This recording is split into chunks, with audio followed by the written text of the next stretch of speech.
Just a quick line of news to bring you that has come to us in the last few minutes. This is a posting on Truth Social from Donald Trump, who says he will not be participating in a second debate with Kamala Harris. There was some speculation as to whether they would appear together on NBC for that second debate, but he's saying in the last few minutes that he's decided not to do a second debate. We've got a panel coming up, of course, at 9 o'clock. We'll maybe discuss that with them. And let's bring in our panel, because I want to talk about these live pictures we're seeing from Charlotte in North Carolina. There is Kamala Harris. She's out on the campaign today. It's quite interesting, North Carolina, because the Republican candidate for governor there, Mark Robinson, he's down 14 points in that race, which I guess gives her some hope, particularly when you consider that polling I showed you a little earlier. Brett, come in on this. I mean, we talked about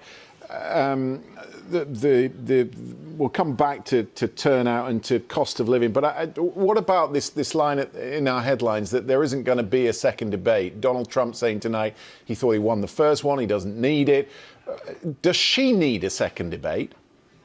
Well, I don't know if you notice some of the feathers that seem to be coming off of Trump today, and that probably is due to the fact that he's chickening out of doing another debate. I don't know what logic would suggest that if you performed well in the first one, why you wouldn't want to do another. But clearly, he has huddled with his advisors. They determined that it was a complete and an utter disaster, one that is best avoided in the future. And that's why, despite what will undoubtedly be some negative headlines tomorrow, he's decided that he's got to make his case directly to the American people. We can expect lots of those big rallies. But as Harris pointed out in the debate, folks have not been turning out in the same numbers. They've not been staying as long as they used to. So Trump, quite frankly, is between a rock and a hard place right now.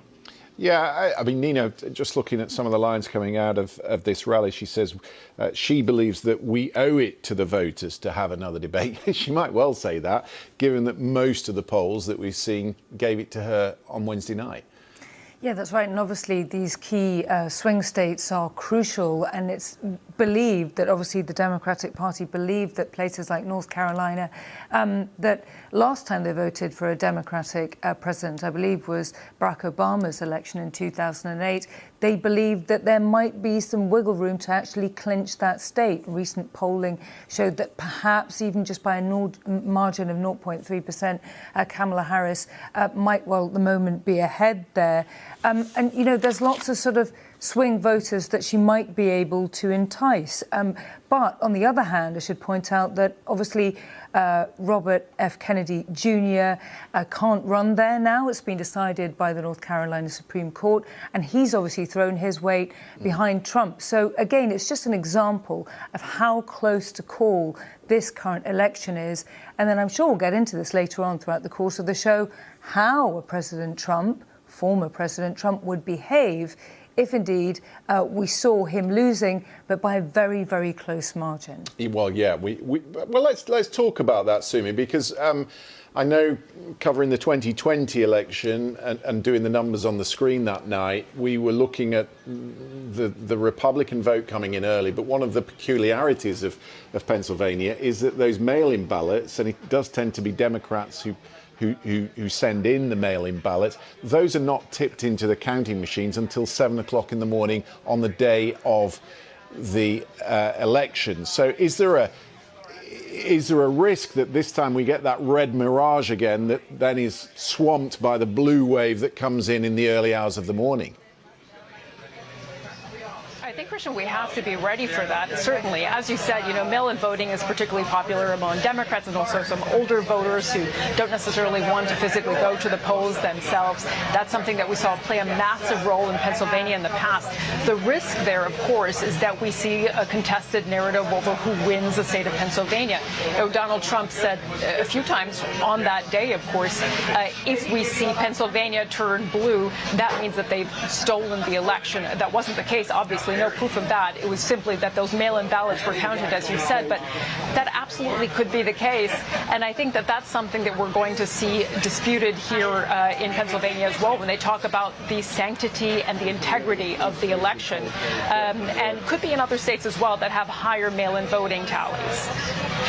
Brett, there was a post that he put on Truth Social where he was basically issuing a cease and desist, saying that those who were cheating, in inverted commas, people like election workers, lawyers, political operatives in the state, that he'd come after them and they'd face the full force of the law. Do you think he's already prepping for that fight in Pennsylvania, given the importance of the state on the night? Undoubtedly, he and his team are prepping and trying to create the predicate for casting doubt over the results. That being said, there are a few different factors this time around, not least of which is the fact that Americans have gotten a lot smarter when it comes to issues like Nina was raising about how votes are actually tabulated, and those mail-in votes get tabulated after, in many cases, those that were cast on Election Day. On top of that, there is an extra effort happening now to educate both voters, but also, quite frankly, politicians. And then there's the third factor, and I think this is perhaps the most critical one, and you're hearing it whispered around Washington at the moment, and that is that most Republicans are sick and tired of Donald Trump. And so if he loses on the next go around, they are not going to stand with him once again. He will have lost 3 national elections in a row for Republicans, and I think they will seize this as a moment to try and turn the page and write a new chapter for their party.